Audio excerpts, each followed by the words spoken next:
So where are you from? From everywhere. Originally, I was born in the Dominican Republic, and then I left when I was 18, and then I have lived in at least 5 states in the United States, and I have lived in Spain also. What traditions or values do you have in your household? Um, Family values. Family is very important. But when it comes to the next generation, that is my children or my nieces and nephews or even my students, it's all about education. I think education is the best gift you can give anybody. Was it hard for you to learn English? I haven't learned English. I'm still learning English. I find that especially colloquial expressions and idioms, you can never you can never stop learning those. Language changes. If I'm talking to an adult, it's a lot easier than if I'm talking to children, for example, because I I don't know a lot of expressions. So many times I had to ask for clarification, and I'm learning very fast not to use what they say without making sure that I understand what it means. Would you say what would you say is the most common misconception about people from your culture?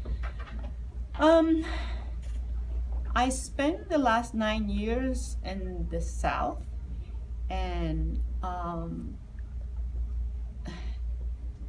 that made it very clear to me, although it happens all over the place, that a lot of people think that Hispanics, because of sometimes the kind of jobs they are doing, um, are always uneducated, and we get all put together and the same group. Like, people forget that there are 21 countries that speak Spanish. And so within the Hispanic culture, there are many different subcultures.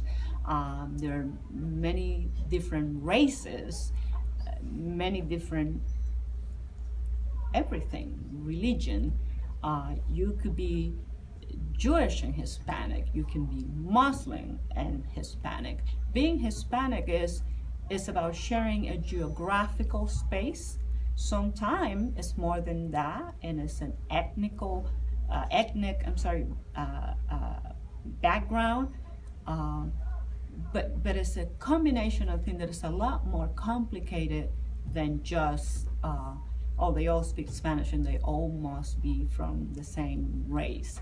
Race, when it comes to Hispanic, is a very complex matter. There's no black and white. There's so many ranges and so many backgrounds, and every uh,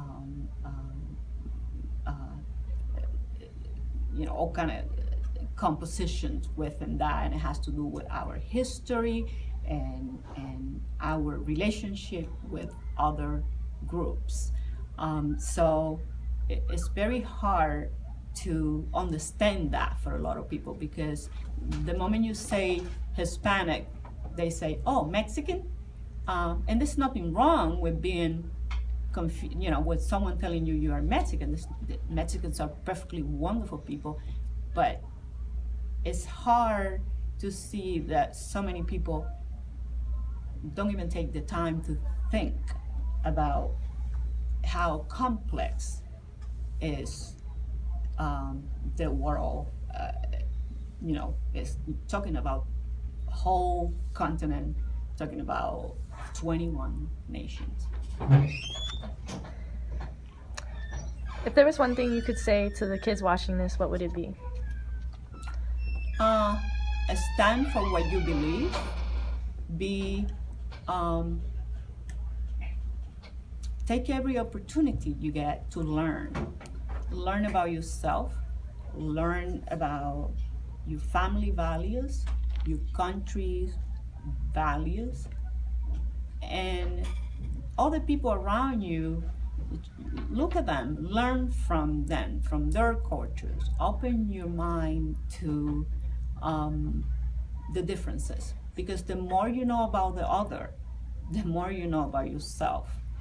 It's through understanding others that you get to know who you are. And it's going to open doors for you, because the world is not isolated anymore.